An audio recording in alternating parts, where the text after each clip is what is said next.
Nah, problem di kita kadang-kadang kan kalian harus ke kantor sini, kantor sana, kadang, ya kan?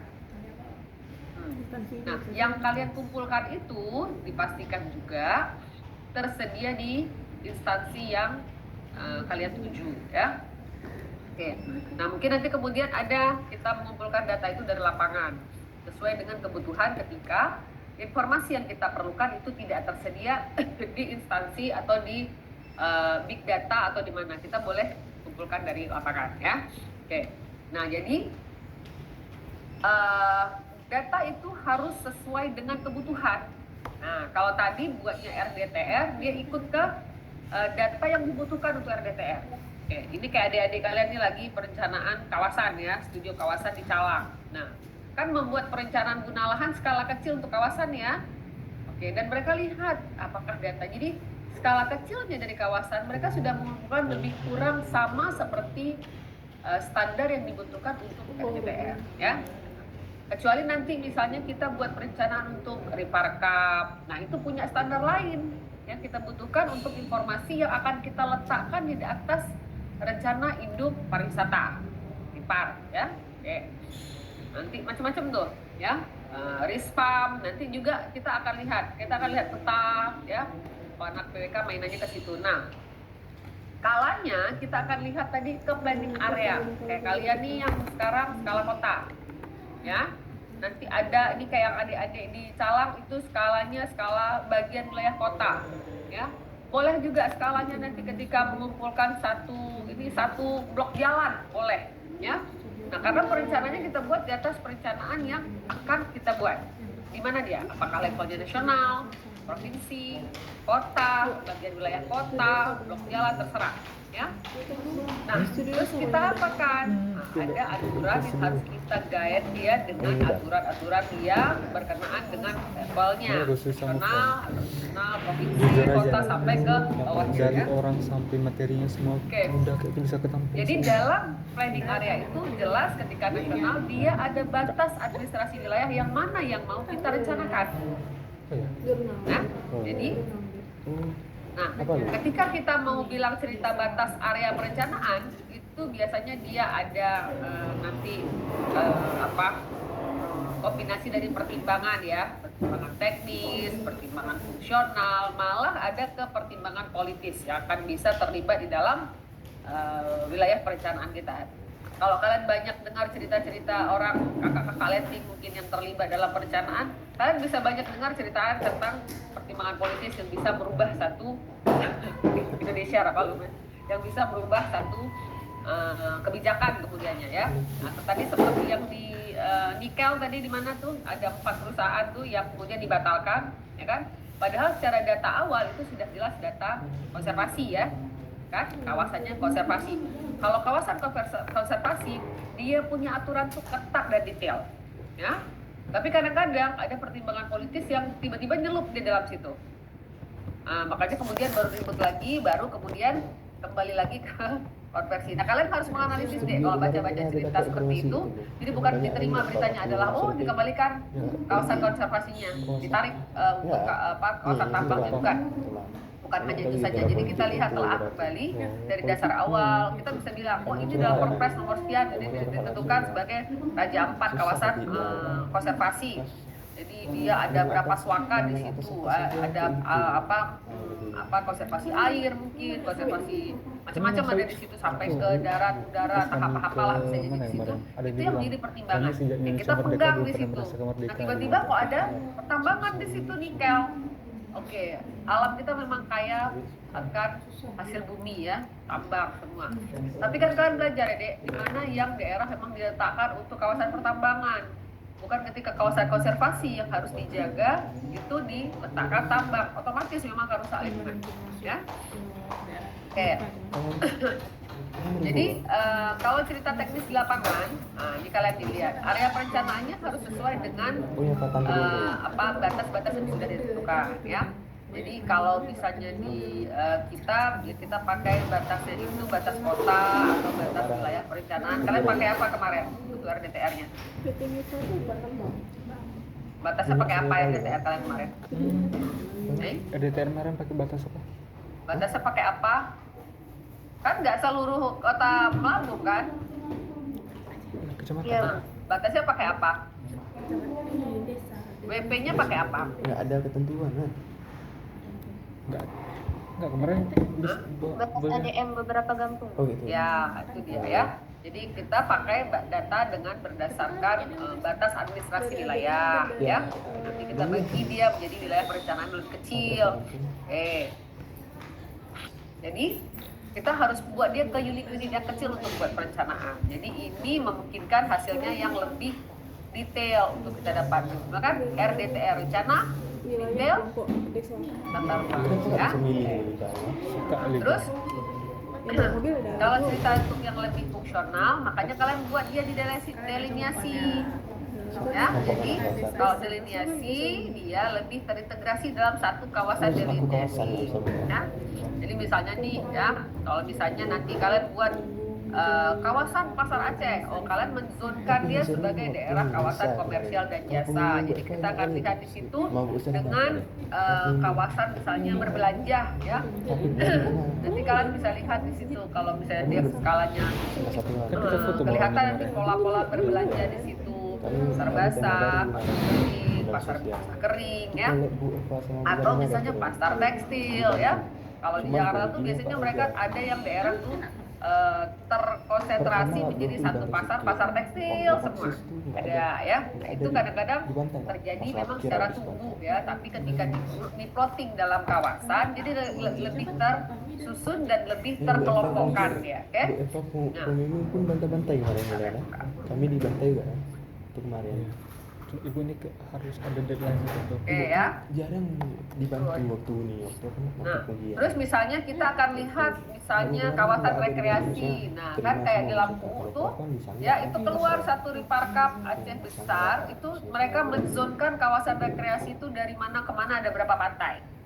Nah, gitu ya. Jadi kita nanti tinggal waktu ketika Riparkap kita tinggal buat tuh perencanaan kawasan Riparkap. Daerah Aceh besar yang terfokus di Longa Lampung misalnya. Kita bisa buat lanjutan dari situ ketika kita punya satu rencana induk pariwisata misalnya, kan kita sudah ngeblok nih kawasannya dari seujung yang di atas itu apa namanya, lupa itu di atas gunung sana tuh. Nah, misal katakanlah sampai ke depan desa ini sepanjang pesisir itu masuk ke dalam Eki ngomong ya, sampai ke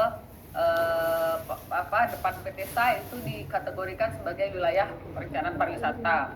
Nah, lanjutan dari situ kan nanti kita buat secara detail, apakah rencana nanti rencana angkutan umum ya, atau nanti rencana perhotelan, atau nanti rencana infrastruktur penunjang ya, sampai ke rencana nanti yang menunjang ke kebencanaan ya. Oke, jadi kita juga lihat nanti di situ dengan sarana dan prasarana penunjang kawasan, juga nanti interaksi sosial. Sama seperti tadi ada contoh kasus merubah misalnya pertanian menjadi tadi ke tanpa udang ya. Oke, karena ternyata dinilai secara ekonomi kan tadi keadaan ekonomi masyarakatnya ternyata kalau pertanian itu dilanjutkan hasil dari pertanian padi itu tadi sudah tidak bisa mencukupi ke nilai ekonomi masyarakat. Nah, oke, jadi ketika lahan bisa memberikan nilai ekonomi lain yang lebih tinggi untuk masyarakat, kita boleh berubah. Tapi itu kan mereka punya pertimbangan dulu, bukan kucuk-kucuk tiba-tiba tukar ke tambah udang. Enggak, itu nanti akan ada visibility study. Kalau misalnya pertaniannya ini kira-kira yang bisa dilanjutkan sama masyarakat untuk meningkatkan nilai ekonomi masyarakat itu jenis apa gitu ya. Nah, ternyata di kawasan tersebut yang sesuai itu adalah tambak udang. Nah, alhamdulillah kan tadi hasil penelitiannya memang kemudian nilai ekonomi lahan itu dia berbanding lurus dengan nilai ekonomi masyarakat, betul nggak? Betul. Tadi siapa kelompok yang bahas tentang tambak udang tadi yang dari pertanian berubah tambak udang? Ya, sistem ekonomi lahan kan, kampungnya mana tadi lupa? Ya? Nah, Kampung Seniang, Saniang Bu. di mana tuh? Di Kabupaten Jember. Bima. Bima. Nah, mungkin tanahnya suitable atau dia punya teknik teknik tambak udang yang mungkin tidak pakai tanah. Ada pernah pergi nggak kalian ke Ujung Pancu deh? Tuh. Ujung Semester lalu studio desa kalian kemana? Oh, Lampagi. Oh iya. Ujung Pancu bukan? Kalian semester lalu studio desa kemana? Ya, Pan. Ujung Pancu, Bu. Oke, Ujung Pancu dari atas mau ke Ujung Pancu tuh lihat nggak? Ada tambak udang Paname. Oh, Ada, Bu. Jadi dia ada teknik nambah. Jadi kita juga harus tahu teknik untuk buat tambak udang. Ada Iya, yang kemarin alami, ada yang harus dengan treatment, ya, Tadi ada emang harus udah yang mahal, macam-macam dia.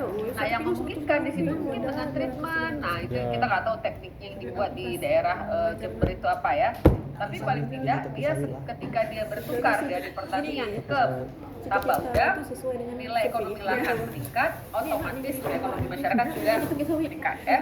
Kemarin waktu Nah, makanya tadi kembali lagi kalian lagi RDTR ya. Jadi area perencanaan pada skala kota itu dipecah-pecah menjadi beberapa bagian. Itulah yang kalian buat sekarang WP. Kalian buat WP kan? Iya, Bu. Nah, itulah dipecah-pecah menjadi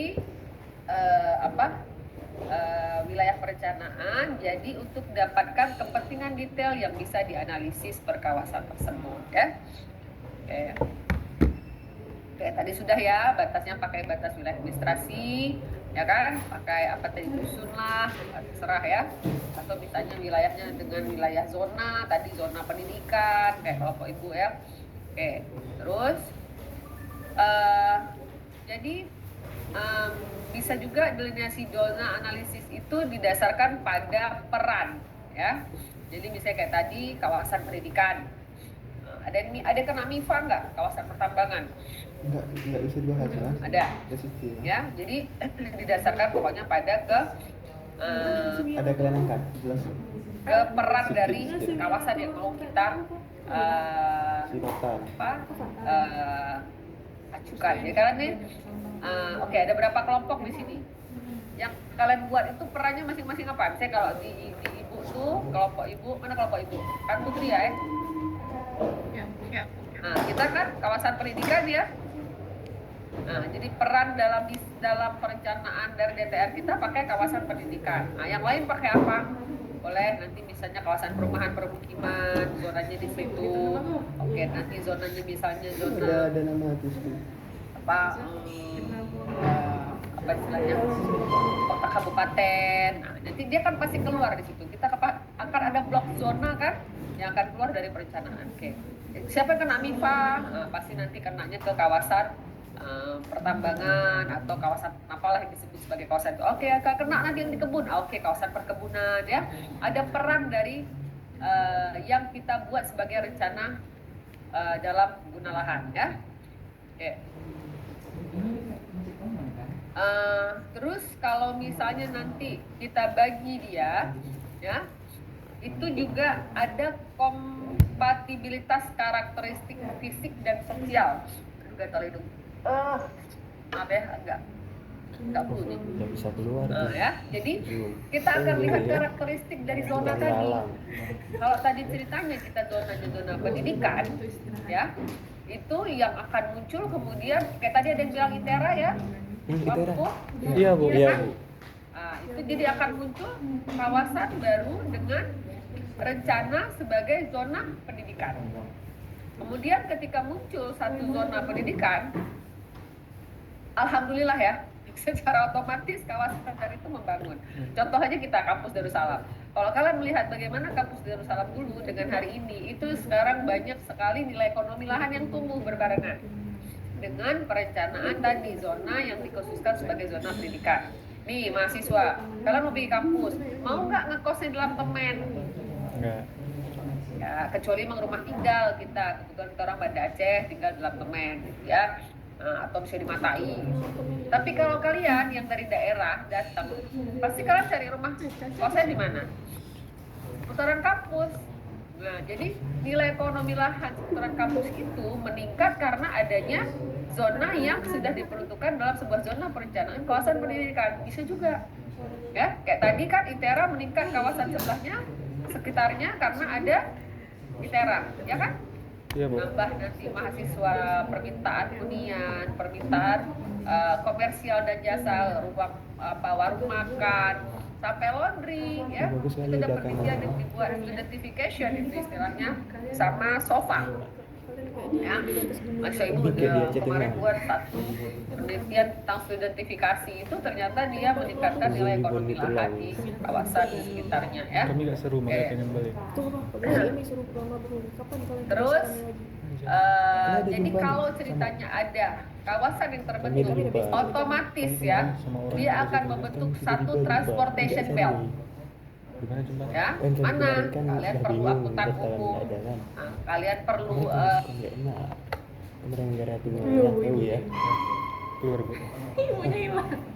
Nah, terus Lu kemarin tahu kan negara kalian kan makan itu orang ini kan kan ada dua pilihan nggak mau jual maaf ke orang kan jaringannya hilang tiba-tiba. Dah balik kan lagi, kan bisa lihat jadi itu. kami pergi ke kampung yang paling ujung yang lucu ada Oke, kan jadi Itu yang kami muncul kembali itu ke yang adalah sedikit, transportation belt. tiba-tiba datang Nah, zaman jadi kalau di luar negeri bilangnya Langsung commuter bicara. belt karena Lama kalau luar habis negeri udah itu mereka tampak baru collapse itu banyak mengandalkan ke Curhat-curhat jadi transportasi publik ya, Hari-hari. baik tren Itu maupun kan ke habis pas kita gerak bus dengan ya, rumah jadi baru. berbasis Iya, rel iya, atau iya. berbasis itu bus kan ya.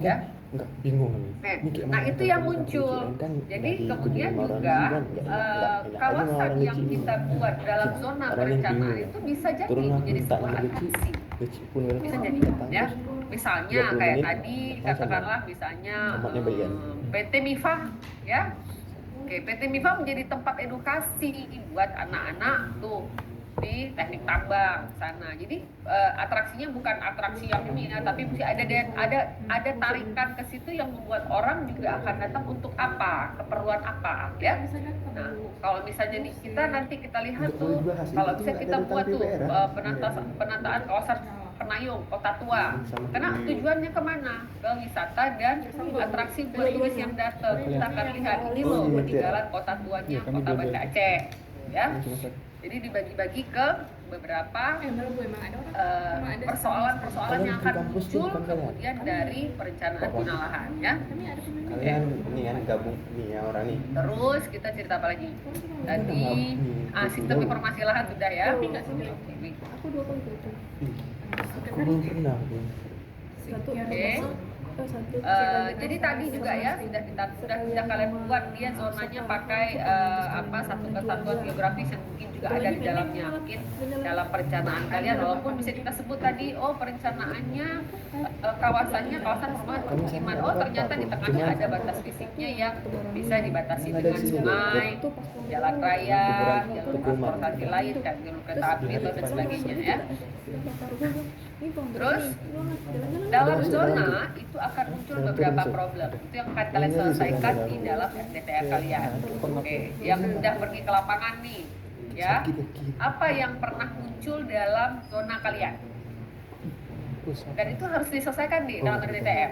Oke, contoh aja apa yang pernah muncul masalah di dalam zona kalian, zona perencanaan kalian, WP. Apa? Apa Longsor. yang muncul? Yang paling sering nampak apa? Sering nampak apa? Paling sederhana apa? Persampahan. Enggak, betul. Apa? Masalah enggak dengar dari awal. Takutnya tiba-tiba nih Iya, Apa? jadi topik Ini di daerah soalnya di rural. Apa yang tanya nih? Apa? permasalahan. Hah? Itu batas oke. Ya. Oh, batas wilayah. Yang lain yang kelihatan dari segi fisikal yang memang nampak di depan mata. Persampahan, Bu. Pemerintahan kawasannya itu Bu Yes. belum memadai. Betul, nah, itu dia. Kita juga nanti kalau setelah kita tahu infrastruktur tidak memadai, dan juga nanti bisa yang ujung-ujungnya tuh kayak pemerintah mengeluarkan SK wilayah umum Konflik lahan, ya. konflik Nah, jadi lahan. kita akan lihat, ternyata waktu kalian ke lapangan Konservasi. persampahan salah nomor satu, betul? Iklan. Makanya nanti kan ada tuh SK umum untuk kawasan misalnya Aceh Barat, di mana dia pertengah itu munculnya dari persoalan-persoalan yang kalian kumpulkan seperti ini. Nanti baru dia dibuat dalam satu persoalan ketika kita melihat daerah. Oke.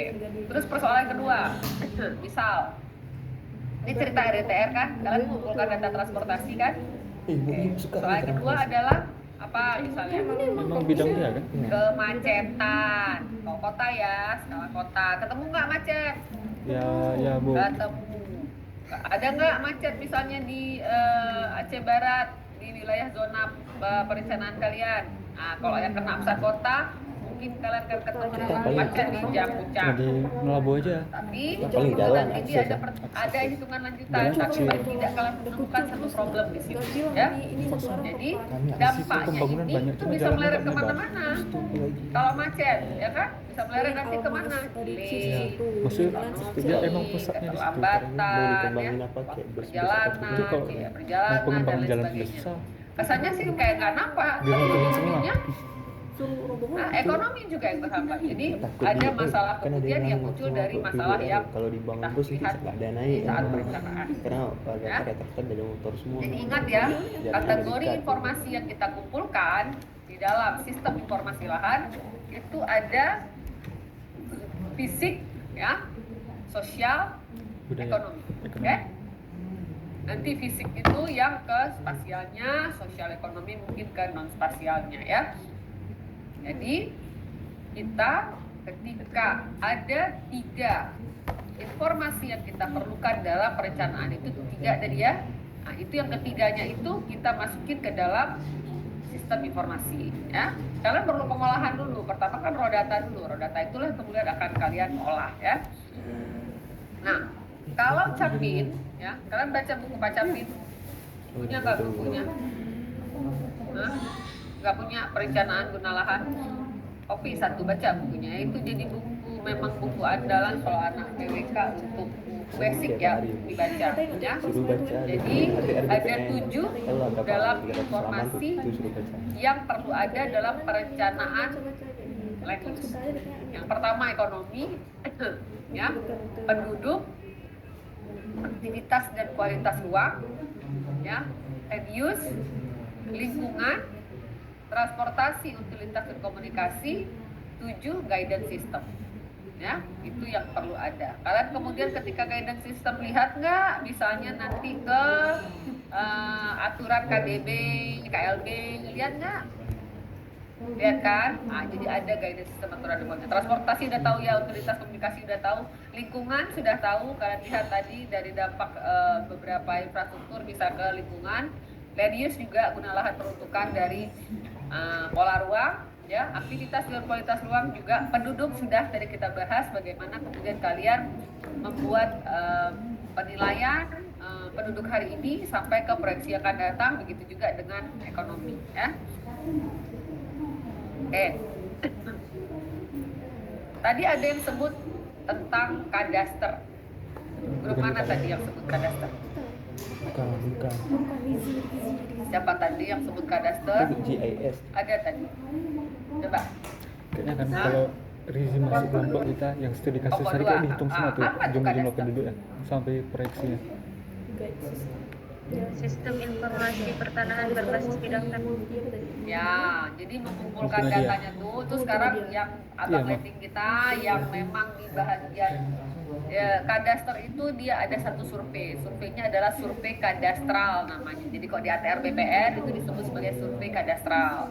Survei kadastral itu dari lot, titik sampai data informasi legal kepemilikan lahan itu dibuat. Nah, itu kalau kalian buka, kalian bisa lihat dia di Bumi, BHUMI ya, di Bumi, tahu ya, tahu website itu ya, lihat di situ. Itu adalah data kadastral yang dipindahkan ke dalam big data, itu data spasial yang kalian bisa lihat ya. Oke. Jadi kalau informasi itu selain kalian juga mengumpulkan tadi fisik, ekonomi, dan sosial, itu kita lihat jadi informasinya itu berdasarkan data hari ini existing, karena kita buat perencanaan yang akan datang, ya. Terus kita juga lihat studi-studi yang sebelumnya. Jadi bukan kita kumpulin data sudah selesai, enggak. Kita lihat previous study yang dibuat tentang misalnya kawasan apa, atau misalnya previous study yang dibuat tentang contoh-contoh ya. Dan juga kita mau lihat rencana-rencana ruang yang akan diletakkan di situ apa saja. Baru kita nanti plotting sesuai dengan kesesuaian yang memungkinkan di kawasan perencanaan kita, ya. Oke. Apa lagi? Sudah. Jadi fasum-fasum juga diletakkan biasanya dalam sebuah kawasan perencanaan. Kita udah belajar ya, SNI 2004, ya. Sawit. Ya. Nggak ada. Sudah Oh, ya? mikirnya sama ini. Oke, habis itu jadi informasi dalam guna lahan itu kita akan lihat nanti sebagai satu inventarisasi lahan. Jadi kemarin emang Inventarisasi udah lahan. izin Jadi kalau banget bahasa tuh, Inggris masuk. land supply inventory, ya. Nanti juga ada inventarisasi akan kebijakan lahan di sini yang akan muncul nanti dari informasi guna lahan yang kalian buat. Juga akan ada inventarisasi dari sistem aktivitas yang akan kalian buat di sini. Tahu ya sistem aktivitas dalam RTR? Aku jelasin lagi ya. Oke. Jadi kadastral itu dia akan melihat geographic content yang tadi, ya. Itu perencanaan yang paling. Kemudian nanti akan muncul lagi setelah kalau perencanaan kadastral nanti muncul lagi dengan fungsi lahan yang akan ada di atasnya. Ya. Tadi juga ada ibu dengar tadi penjelasan tentang teori lahan tadi ya, teori ruang tadi yang digabungkan ke dalam lahan. Tadi contohnya tadi ada yang pakai teori pola lokasi tadi ya, ada yang masukin ya. Kalian itu Apa tadi lupa? di situ Sampai masukin teori terakhir tadi, teori yang dalam penjelasan ekonomi, ya. Tadi dia kalian masukin teori kan, teori pola lokasi dan sudut ruang dalam ekonomi, ya. Oke. Oke. Kita bahas sedikit tentang aspek kependudukan ya. Jadi dia ini kalau cerita kependudukan itu dia kita akan lihat satu rapid dari pertumbuhan ya. Ini pertumbuhan yang cepat dari kependudukan ya. Kalau kalian ini ahli-ahli statistik nih yang paling pandai menganalisis tentang tentang kependudukan. Nah, kalian juga harus bisa, bukan kalian melihat kalau ini kan RDTR ya, kalian hitungnya 5 tahun mundur ke belakang, oh keluar persentase penambahan jumlah penduduk 1%. 1% itu maknanya apa? Gitu ya, itu yang dimaknai ya. Jadi kalian mau lihat oh dia sebagai satu nilai yang konstan, pertambahan 1% per tahun. Oke. Kalau misalnya coba baca analisis tentang analisis pertumbuhan kependudukan, itu ada satu waktu di lokasi mana terjadi booming. Nanti waktu boomingnya itu mereka prediksi, oh ini booming natalitas, ya kan? Nanti akan ada satu waktu prediksinya, oh ternyata natalitas waktu ini turun. Nanti mereka akan prediksi di tahun sekian, ya itu terjadi gap. Nah, itulah yang dibaca sepanjang rentang tahun akan nilai pertumbuhan kependudukan. Ya, jadi makanya kemudian kita lihat oh sekarang kalau di Jepang itu ada gap usia antara orang tua ya dengan anak-anak. Bisa jadi anak-anak tuh sekarang nggak ada lagi, kurang. Jadi istilahnya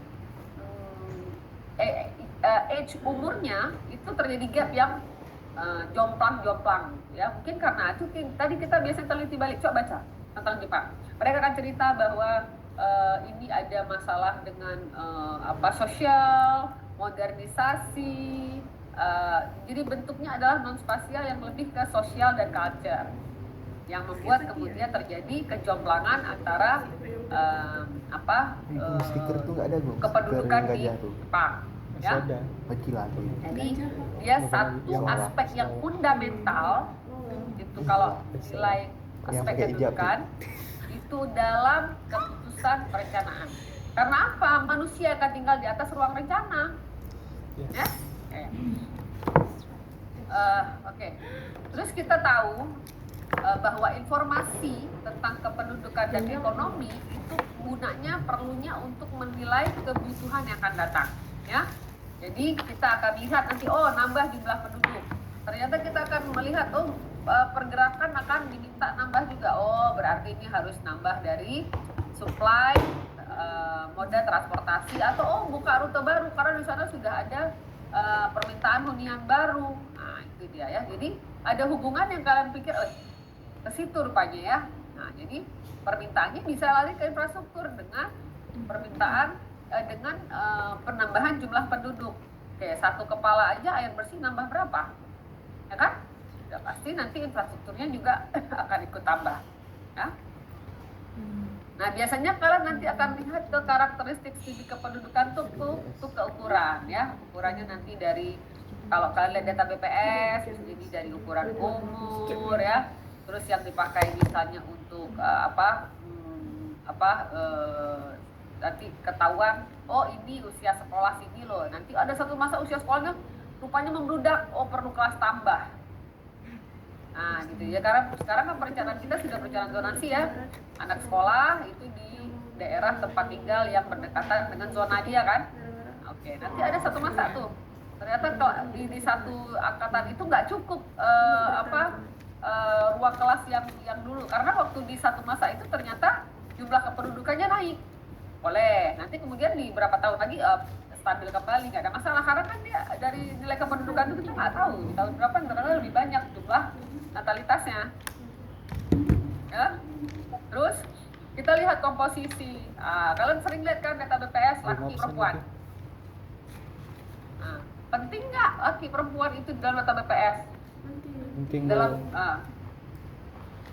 apa kepentingannya? Apa ini? Di mana kepentingannya? Ya, jadi ternyata ya piramida penduduk yang memperlihatkan laki-laki dan perempuan ya itu akan menjadi satu pertimbangan dalam perencanaan kebutuhan ruang ya. Jadi nanti kita akan lihat dengan kelompok umur, gender mana paling banyak ya, atau misalnya dengan tingkat sosioekonomi mana yang paling banyak ya. Itu akan nanti menjadi satu kebutuhan dengan tipe-tipe perumahan misalnya. Ini misalnya nanti banyak yang perempuan single ya, bekerja mandiri, nggak perlu rumah kalian perlu apartemen. Ada dia kan permintaannya ke tipe-tipe perumahan. Kalau di luar di Jakarta sudah mulai deh, mereka sudah mulai minta studio ya, jadi ruang kecil tapi komplit seperti rumah ya, itu ada permintaan. Luar negeri juga seperti itu ya, mereka mostly minta studio gitu ya. Itu kan kasih metodologi gitu. Ada minggu depan udah tulis ini kan? Boleh dari situ, cuman kayak dapilnya 2 orang gitu. Ya.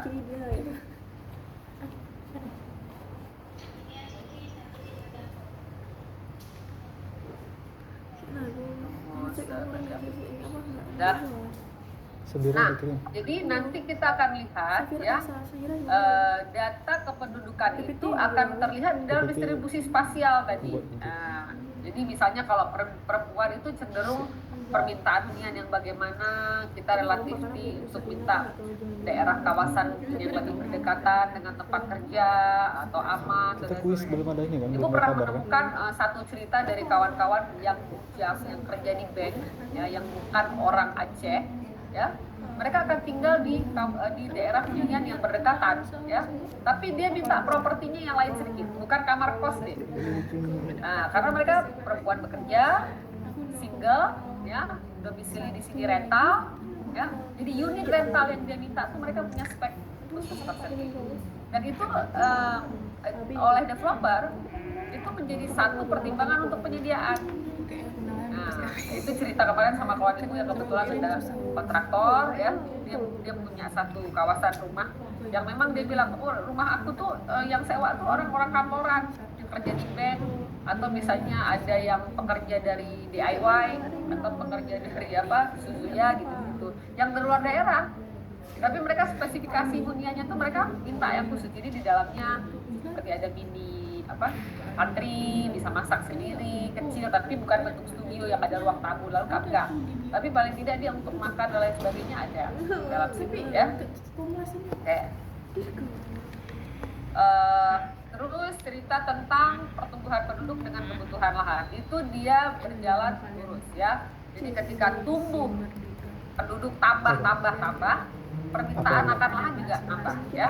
Itu memang dia forecasting yang memang selalunya terjadi di dalam perencanaan ya. Jadi kita membuat andaian di forecast nih, oh ini kalau 5 tahun yang akan datang dengan pertumbuhan penduduk seperti ini ya, permintaan apa yang dibutuhkan. Itu jadi kalau kalian lihat seperti ini, kalian main dengan data statistik. Oh iya, baru dengar Ya, gitu. data statistik yang akan kalian pakai selalu ya.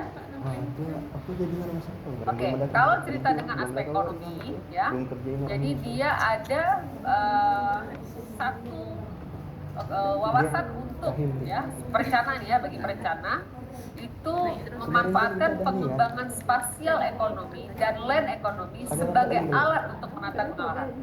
Nah, jadi kita harus lihat wilayah mana yang potensial ya dalam spasial ekonomi dan land ekonomi untuk alat menata guna lahan. Ya kayak tadi tuh kawasan kampung itu udah satu kampung itu sudah berbasis tapak undang kan. Jadi karena kenapa dia tidak ada lagi nilai ekonomi dari segi pertanian. Nah, ketika ketika kemudian dari hasil satu kajian, studi atau apa merasa mungkin ada dibuat visibility study, kita nggak tahu, layaklah dia untuk tapak udang, dan ternyata nilai ekonomi lahannya jadi meningkat dan land ekonomi juga menjadi meningkat. Jadi di mana? Oh, misalnya di kawasan tapak udang, waktu beli lahannya mahal deh. Nah, jadi secara ekonomi naik untuk masyarakat, lahannya juga punya nilai jual. Ya? Oke, kalau kalian mau baca, ya itu ada satu buku dari O'Sullivan itu tentang urban economic. Coba lihat di PDF di online, kadang dia muncul, ya ada. Ya, jadi land economic itu memang dibahas secara spesifik. Ya, karena tadi urban economic itu dia akan melihat secara location yang pertama. Ya. Jadi location itu, O'Sullivan bilang dalam bukunya Urban Economic itu bahwa location itu ya menjadi penentu untuk kita memilih lokasi apa yang sesuai untuk kegiatan tadi, zona kegiatan kita tentukan di awal perencanaan tadi. Nah, tadi misalnya kalau kalian bilang tadi, oh ini sudah ditentukan sebagai zona pendidikan, gitu ya. Nah, locationnya di situ zona pendidikan, muncullah location lagi di situ dengan hunian yang mendukung ke zona pendidikan. Nah, ya. Nah, makanya sekarang kayak di kampus kita, coba perhatikan di sekeliling kampus USK, ya, kalian akan ketemu hunian yang tipe-tipenya berbeda.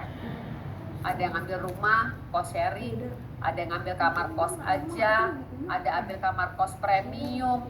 Coba kalian pernah baca lagi nih, ada ambil kamar kos kayak hotel, di belakang hostel berapa tuh ada.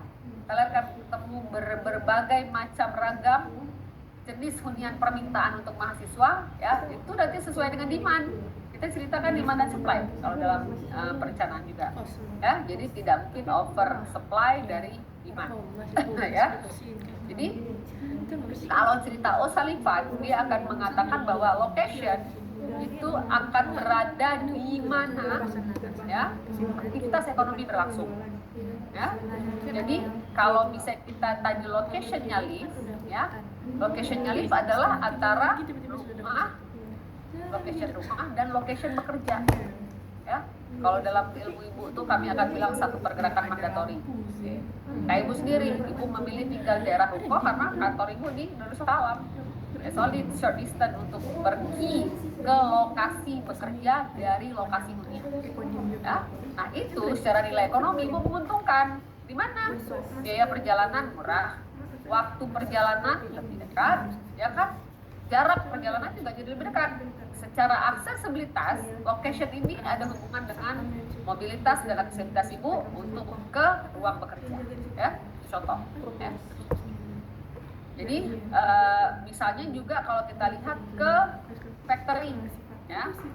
Jadi factory itu dia akan letakkan lokasinya, ya, itu antara lokasi kantor dengan lokasi workshop dengan lokasi tempat jualan itu dalam jarak yang aksesibel. Location, ya, itu guna lahan, ya. Dan transportasi itu sebagai derive demand guna lahan. Turunan dari guna lahan yang kedua adalah transportation. Jadi kalian mau ke kampus, pasti akan memerlukan transportasi. Jadi firm itu, pabrik-pabrik juga akan memikirkan dia mengurangkan biaya waktu perjalanan, biaya perjalanan, ya sehingga barang yang dijual dia nggak perlu ekstra cost. Kan kita kan mau tarik ekonomi tadi, ya. Terus kita akan lihat beberapa lokasi yang memang kalau dari segi nilai ekonomi lahan menjadi mahal. Oke, misal ini sekarang Kota Banda Aceh ada tuh harga di bawah juta lagi harga lahan. Kita perhatikan, ada lagi. Kita akan ketemu semua dia di atas 1 juta. Oke. Problemnya adalah buat orang yang tidak bisa jangkau biaya untuk lahan, ya, mereka akan jadi kaum terpinggir. Nah, ketika jadi kaum terpinggir, dia akan hidup di pinggiran, jadi nanti akan jadi kota-kota pinggiran yang kumuh. Karena apa? Karena mereka akses ke perumahan karena nilai ekonomi lahan yang tinggi susah. Ya, makanya seperti di Singapura, mereka buat satu equity, kesetaraan sosial, di mana orang kaya dan orang miskin itu capaiannya sama. Jadi location-nya bisa sama. Bantuannya di mana? Rusunawa diletakkan di dalam ruang kota, bukan di pinggiran kota karena murah. Dan mereka karena income-nya rendah diberikan akses sedekat-dekatnya ke transportation belt. Jadi dia nggak perlu beli kendaraan. Nah, ini dipikirkan. Ini Singapura buat. Dia mau pergi ke satu rusunawa yang dibangun oleh pemerintah Singapura itu just di depan station. Just di depan station, keluar station jalan kaki. Face to face, lorong depannya memang kita akan ketemu rusunawa. Nah, segitunya pemerintah berpikir. Jadi kalau kita yang income rendah kita ke pinggir aja udah. Nah, Banda Aceh lagi udah ke Lapan Merun, udah ke belakang satu aja. Sebenarnya kalau diakses bekerja di kota, dia perlu biaya lanjutan dan dia di situ. Jadi kita membebani orang yang ekonominya di bawah untuk kemudian capaian dia ke tempat bekerja. Karena kalau ceritanya dengan teori O'Sullivan adalah location yang penting. Ya, location itu diselesaikan masalah sama pemerintah. Gimana caranya kita ngasih location yang dekat, ya, dengan income kelompoknya bagaimana, itu dianalisis. Jadi tadi kan kalian ada solusi-solusi, ya. Jadi solusi-solusi itu muncul dari sini. Permasalahan yang kalian dapat ketika kalian ke lapangan. Oke. Nah, pernah dengar nggak eksternalitas ekonomi? Itu paling-paling di penilaian dari individu gitu. Pernah dengar nggak? Itu ada hubungannya dengan gejala spatial concentration, ya. Jadi dia alasan kenapa orang akan berlokasi di dekat produsen lainnya untuk industri yang sama. Misal, ya, industrinya yang penyedia lokal bahan dari material input, misalnya, ya. Jadi tipe konsentrasi yang sama itu biasanya mereka akan buat satu zona eksklusif, katakanlah begitu, ya, untuk mereka. Jadi mereka akan berkumpul di satu wilayah itu dengan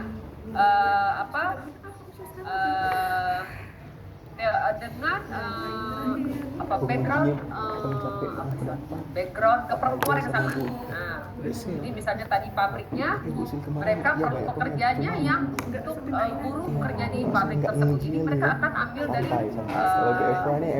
kawasan penduduk sekitar yang bisa bekerja di tempat mereka. Karena waktu dia buka satu company, dia perlu pekerja buruh yang kira-kira dia sudah pertimbangkan dengan jenis apa yang dia perlukan untuk bekerja dia akan tarik biasanya dari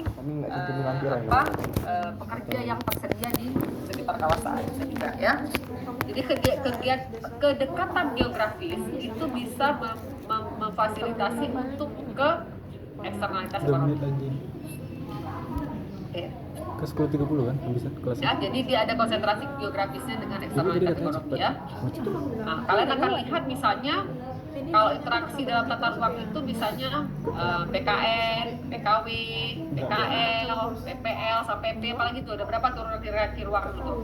Nah, itu kan kalian bisa lihat, ya. Jadi keperluan PPL dia mau ke PKW, nah, dia ada hubungan dengan lokasi dan kedekatan antara kawasan perencanaan, ya. Oke. Tadi ada yang sebut tadi teori apa? Tadi yang terakhir tadi teori ekonominya apa yang kalian sebut tadi? Oke. Ekonomi sama teori Alonso. Oke. Teori central place teori juga nih, ya, teori Kristaller. Nah, kalian belajar teori kan di pola lokasi dan ruang, ya kan? Iya, central place ini. Jadi dia kalau di dalam Kristaller dia buat itu kayak tuh. Iya, Kristaller. kayak lebah, ya, apa tuh? Dia secara ada mutlak gabungan kan? kemarin. Iya, kalau nggak salah itu. Kalian kalau lihat Iya, teori iya. Crestaller itu selalu jadi dia buat satu Namanya ada satu dua zone kemarin. zone Crestaller. itu yang berhubungan Satu lagi apa? dalam satu bel. Nah, itulah berhubungan Yang dengan melayani zonasi, gitu kan. ya. K7 keempat ketiga. Jadi dia ada hierarki pelayanan. Kalau di dalam dalam teori Crestaller ya atau Losch juga ya. Itu seru kemarin. Itu yang melihat bagaimana hierarki pelayanan kota ke kawasan di bawahnya. Kayak tadi PKN, PKW, PKWA, PPL sampai ke bawahnya ya. Sampai ke kawasan perkotaan di bawahnya. Jadi ukuran kota dan lokasi itu menentukan ke wilayah pelayanan. Ya. Oke. Oke. Ya, Tadi sama memang aja, kalau ya, cerita yang kalian ambil dari teori-teori sebelumnya itu akan cerita ke kawasan pertanian kan? Karena apa? Teori itu teori awal, teori pembentukan awal yang memang merujuk ke kawasan pertanian. Karena zaman dulu ekonominya di Eropa apa tuh masih ke daerah sektor pertanian lebih besar. Kita belum ada modernisasi teknologi, belum ada perubahan teknologi, belum. Ya, jadi makanya kemudian teori-teori itu adalah teori tentang lahan perdesaan yang paling banyak. Karena kota kecil, yang banyak rural. Ya, jadi kita akan lihat sebagai ekonomi bisnis dari pertanian. Kami dua itu. Nah, makanya yang dibuat itu adalah bagaimana kalian melihat teori itu dari hasil pertanian terjual ke Habis itu daerah kota, itu kan tim dua yang itu kalian cuma lihat ya. 5 orang. Jadi yang kita lihat adalah kemudian ke ekonomi satu. pertanian. Satu banyak. Kayak mana waktu presentasi Oke. itu kami 21 23 semua. Apalagi tadi pembahasan Terus terakhirnya. itu waktu 23 ada tanya orang yang satu presentasi kami tanya Allah. Oke, jadi cerita dengan konsep ekonomi ya Bu Zerina. itu didasarkan atas sumber daya lahan ya. Jadi kita akan lihat dia konsep ruang, konsep alam, konsep faktor produksi, barang konsumsi, situasi, properti modal semuanya kita akan lihat dalam sebuah konsep ekonomi. Nah, makanya kalian di PWK juga belajar tentang ekonomi ya. Nah, tadi kalian ceritakan DDDT DDDT. ya, oke. DDDT, daya dukung, daya tampung. Itu apa? Kapasitas dari guna lahan. Ya, jadi itu juga menjadi satu pertimbangan Itu nggak ditanya ketika rumusnya. kalian mau meletakkan satu rencana guna lahan di atas sebuah lahan. Jadi waktu Ini ada DDDT itu pembagian nanti tuh. akan ujung-ujungnya Ada terhitung ke 5. ekonomi lahan. Ya, jangan bukan tidak bisa dipaksakan. DDDT yang dihitung untuk kawasan pertanian berubah jadi tambah udang itu dihitung pasti dengan DDDT-nya. Ya? Oke. Nah, jadi ada unsur pokok ketika kalian melihat DDT. Jadi ada aksesibilitas dan kualitas dari sumber daya buatan, sumber daya lahan tadi. Ya. Oke. Nah, jadi kita akan melihat, jadi alih guna lahan itu akan memberikan satu peningkatan investasi. Kesimpulannya itu kan, tadi pertanian berubah menjadi tambah udang, betul? Ya kan? Kalian akan melihat hubungan alih guna lahan, jangan guna lahannya pertama untuk pertanian menjadi tambah udang kan? Aspek ekonomi. Ya kan? Oh, Ini ini. akan terjadi peningkatan dari segi Oh, orangnya ekonomi ekonomi tadi. dan peningkatan dari segi investasi. Betul nggak? Iya, Bu. Nah, ya, jadi kita akan lihat kemudian lahan Trio pertanian asrama itu akan memberikan nilai surplus untuk kegiatan kegiatan yang berikutnya yang dimanfaatkan ketika kegiatan awal tidak dapat terlaksana dengan baik dan optimal. Ya? Oke. Nah, habis kita bahas. Ada yang mau diskusi, mau Aku nggak nambahin, lewat, mau kasih contoh? Aku kayaknya sampai mau ke 6. Aku bayar tuh. Ini ya, Hah? Bu. Aku verifikasi diam-diam lapangan. aja. Jadi aku Ini real efek dibanding kalau orang di yang Zoom semua. kayak gini nih. Aku hari ini, oh ya kami berdua, ada komunikasi kita berdua. Oh iya kami Apa? bayar 2. Apa? Enggak dengar tadi. Hah? Apa, Bu? Ulangi lagi, Bu. Bu, ulangi lagi, Bu, please. Sebelum ditembak.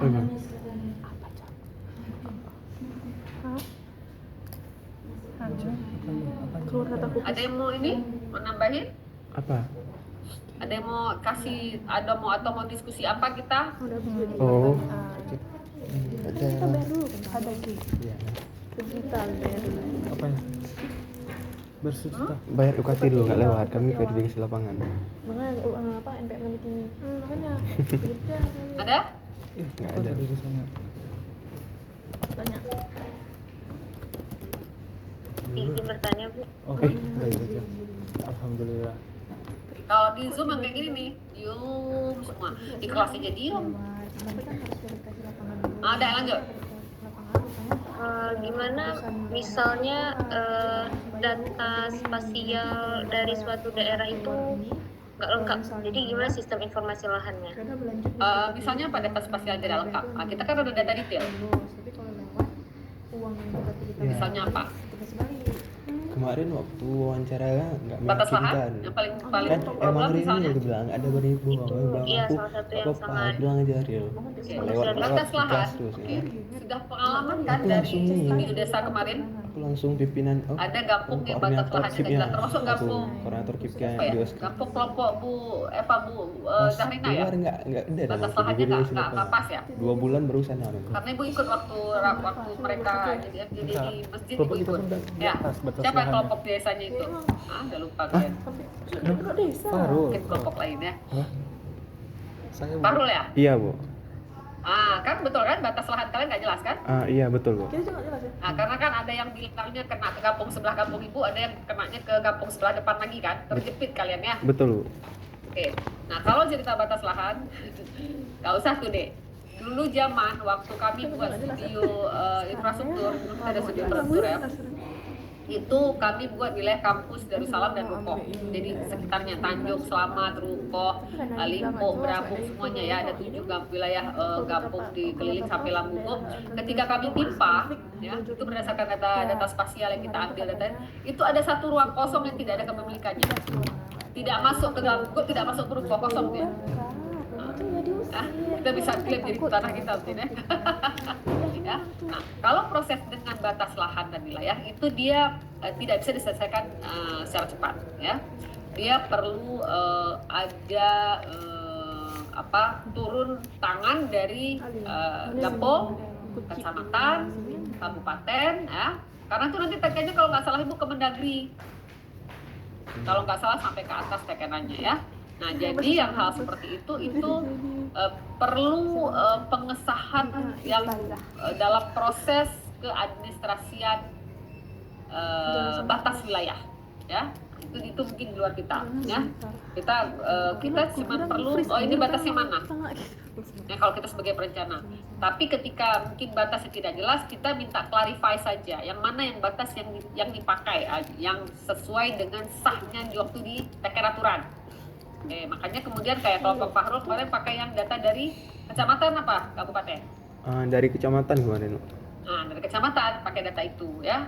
Iya, Mungkin dari kita kecamatan akan ya. rekomendasikan nanti Mbak Syarifi bahwa ini dalam data ini kalau diambil data kecamatan pun ketika diadu dengan 3 kampung yang lain, jadi kampung A, kampung B, kampung C, ternyata ada kawasan yang berdirisan. Nah, kita mungkin bisa kasih rekomendasi untuk pemerintah melakukan kembali evaluasi akan batas wilayah.